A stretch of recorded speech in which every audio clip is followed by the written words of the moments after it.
কোচবিহার পঞ্চানন বর্মা ইউনিভার্সিটির Yuji এনসিসিএফ second সেমিস্টারের ছাত্রছাত্রীদের জন্য আমাদের আজকের এই স্পেশাল ভিডিও। স্পেশালি যে সমস্ত ছাত্রছাত্রীদের মেজর কোর্সের ইতিহাস সাবজেক্টটি রয়েছে, আজকের এই ভিডিওটিতে আমরা মেজর কোর্সের ইতিহাসের ফুল অ্যান্ড ফাইনাল সাজেশন সম্পর্কে বিস্তারিত আলোচনা করব। দেখো, সাজেশন দুই প্রকারের হয়ে থাকে। একটা হচ্ছে কমনযোগ্য প্রশ্নাবলীর সাজেশন, 100% কমনযোগ্য প্রশ্নাবলীর সাজেশন, যেই সাজেশনমূলক ক্লাসে আমাদের চ্যানেলে আমরা সেই সাজেশনমূলক ক্লাসটার নাম রাখি ব্রহ্মাস্ত্র সাজেশন। এটা এক ধরনের সাজেশন। আর একটা সাজেশন হচ্ছে টপিক ওয়াইজ, ঠিক আছে, মানে টপিক ধরে ধরে সিলেবাসে কী কী রয়েছে, টপিক ধরে ধরে কোন কোন টপিক গুরুত্বপূর্ণ, আবার কিছু কিছু টপিক আছে যেখান থেকে পরীক্ষায় প্রশ্ন আসবেই, এই ধরনের একটা সাজেশন হয়। আমরা শুধুমাত্র টপিক ওয়াইজ আলোচনা করব। আর মনে হয় না যে এই মুহূর্তে দাঁড়িয়ে তোমাদের মধ্যে অনেক ছাত্রছাত্রী টিউশন পড়েছো যেখানে সেখানে, সেটা কলেজের স্যারেদের সাথে হোক কিংবা অন্য কোনো শিক্ষক মহাশয়ের কাছে, তোমরা অবশ্যই প্রাইভেট টিউশনগুলো কন্টিনিউ করেছো, কলেজের ক্লাসগুলো মনোযোগ সহকারে করেছো। আমি জানি কলেজেও সেভাবেই সুন্দরভাবে কিন্তু সাজিয়ে গুছিয়ে তোমাদের উপস্থাপন করেছেন টিচাররা, শিক্ষক মহাশয়রা। তো আশা করি তোমাদের মানে এই মুহূর্তে দাঁড়িয়ে সেভাবে বেসিক আইডিয়া তোমাদের হয়ে গেছে যে সিলেবাসে কী কী রয়েছে, কীভাবে কী পড়তে হয়। ভিডিওটি সম্পূর্ণ দেখো, গুরুত্বপূর্ণ 3, 6 এবং 10 নম্বরের প্রশ্নের আইডিয়া সম্পর্কে পেয়ে যাবে। আমরা 100% কমনযোগ্য যে সমস্ত প্রশ্ন, যেমন 10খানা প্রশ্নই তুলে দিলাম, সেখান থেকে মনে করো 10টা প্রশ্ন পড়লেই তোমরা কমন পাবে, মানে এরকম যে 100% কমনযোগ্য আমরা দেই আর কি, সেই সাজেশনটা মেজর কোর্সের ইতিহাসে আর হচ্ছে না। কারণ আমরা অনেক চেষ্টা করেছি, আমরা দুঃখিত। আর আমরা পেইড নোটসও দিতে পারছি না, কারণ অনেক ছাত্রছাত্রীরা পেইড নোটসের জন্য অনেক যোগাযোগ করেছো, আমরা দিতে পারিনি। তার জন্য আমি মন থেকে অনেক দুঃখিত।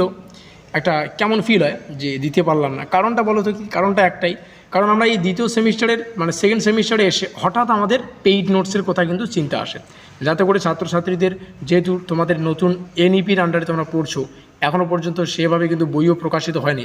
আমাদের যে টিম রয়েছে নোট তৈরির কার্যকলাপ যারা সম্পূর্ণ করেন আর কি, তো যখন আমরা সেকেন্ড সেমিস্টারের মাঝামাঝি সময়ে এসে আমরা নোটগুলো তৈরির চেষ্টা করি, তো ইতিহাসের এর আগেও কিন্তু সেইভাবে তেমন কোনো কমেন্ট আমাদের চ্যানেলে খুব কম আসে। আর যেহেতু কমেন্ট কম, তার জন্য কিন্তু মেজরের ইতিহাসটা নিয়ে আমরা সেভাবে আলোচনাও করতে পারিনি। সেভাবে আমরা ইউটিউবেও রেকর্ডেড ক্লাস আকারেও কিন্তু খুব কম ক্লাস এসেছে। তো আমরা যেহেতু মাঝামাঝি সময়ে এসে আমরা পেইড নোটসের চিন্তা ভাবনা করি, তো প্রথমে বেসিক থেকে শুরু করি, বাংলা, তারপরে পলিটিক্যাল সায়েন্স, তারপরে রয়েছে তোমাদের এডুকেশন, সোশিওলজি, প্রত্যেকটা সাবজেক্ট কিন্তু চেষ্টা করেছি। তারপরে দেখি সময়টা অতিরিক্ত হয়ে যাচ্ছে, আর সেই শেষ মুহূর্তে এসে নোট তৈরির প্রক্রিয়াটাও একটু বেকায়দা মতো লাগে। ছাত্রছাত্রীদের নতুন করে আবার পড়তে হবে, তো পড়ারও সময় কম পাবে। আর যেহেতু সিলেবাসটা অনেক, আমরা পেইড নোট দিলেও না, মানে আমাদের পেইড নোট তোমাদের পরীক্ষার 1 মাস বা কিংবা 1 মাস বললে ভুল হবে, 20 দিন আগে আমরা যদি সম্পূর্ণ করতাম, তাহলে কি তোমাদের উপকার হতো? অবশ্যই হতো না। তোমরা ডিস্ট্রাকশন হয়ে যেতে যে এতগুলো, আবার 20 দিনের মধ্যে এতটা সিলেবাস থেকে আমরা যদি তোমাদের 50খানা প্রশ্ন তুলে ধরি, তাহলে কেমন হচ্ছে না বিষয়টা? আর আমরা পরে যথেষ্ট চেষ্টাও করেছি, এমনটা না যে করিনি, তো পরবর্তী সময় কিন্তু আর পারিনি। যাই হোক, টপিক ওয়াইজ আলোচনা করছি। এমন কিছু কিছু টপিক রয়েছে যেখান থেকে পরীক্ষা প্রশ্নাবলীতে আমরা কমন পাবে, সেগুলো তোমাদের সামনে উপস্থাপন করছি। আর যেটুকু পাশে ছিলাম এটুকুই। আর অবশ্যই সেকেন্ড সেমিস্টারের কথা তোমরা যেভাবে পাও একটু ম্যানেজ করে নিও। থার্ড সেমিস্টারে উঠেই তোমরা আমাকে পার্সোনালি যোগাযোগ করে ম্যানেজ করবে, বা যোগাযোগ করবে কার কোন সাবজেক্টগুলো রয়েছে কমেন্টেও জানাতে পারো। একদম মানে সেমিস্টার শুরুর আগে থেকে এগুলো করতে হয়, ঠিক আছে, যাতে করে আমরা সেই সাবজেক্টগুলির উপর মানে সেভাবে জোর দিয়ে একদম 100% কমনযোগ্য প্রশ্নাবলী মানে তোমাদের সামনে উপস্থাপন করি আর কি। যাই হোক, দেখে নিচ্ছি আমাদের সিলেবাসের টাইটেল প্রারম্ভিক মধ্যযুগীয় ভারতের ইতিহাসের পুনর্গঠন।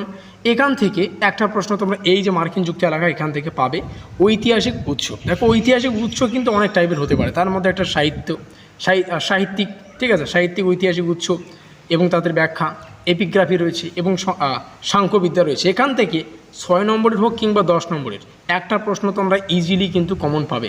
আর তোমরা জানো পরীক্ষায় কিন্তু প্রশ্নাবলী ইংলিশে হবে, তো একটু ম্যানেজ করে সেভাবে পড়ে নিও। পলিটিটা রয়েছে, পলিটিও আমাদের একটা প্রথমেরই খণ্ড। পলিটির জাস্ট একটু এই পার্টটা দেখে নেবে, ঠিক আছে।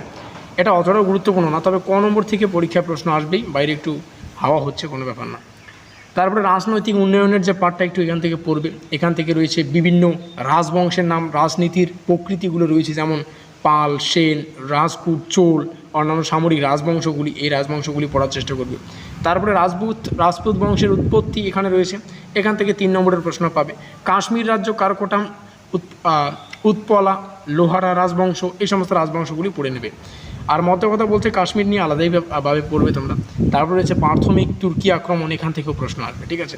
তাহলে এখানে এই 6 নম্বরটা আর ক নম্বরে যেটা আলোচনা করলাম, এখান থেকে এই দুটো টপিক এই ইউনিট 1 থেকে মোস্ট ইম্পর্টেন্ট। অবশ্যই প্রশ্নাবলী ইংলিশে পড়বে, পরীক্ষা প্রশ্নাবলী কিন্তু ইংলিশে আসবে।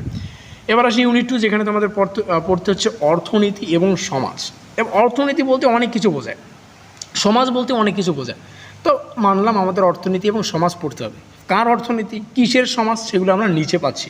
যেমন ভূমি অনুদান, এগুলো সমাজের মধ্যে, অর্থনীতির মধ্যেও পড়ে। কৃষি সম্প্রসারণ, জমির মেয়াদ পরিবর্তন, কৃষকদের অবস্থা, এই সমস্ত বিষয় আমাদের সিলেবাসে রয়েছে। সিলেবাসটাও কিন্তু এবড়ো খেবড়োভাবে আমাদের ডিজাইন করেছে ইউনিভার্সিটি থেকেই। এখানে আমার কিছু করার নেই বা আমাদের কিছু করার নেই, আমাদের পড়তেই হবে। তো যাই হোক, প্রত্যেকটা তথ্য এখানে তুলে ধরছি। ধর্ম এবং সংস্কৃতির পাঠটা পড়বে।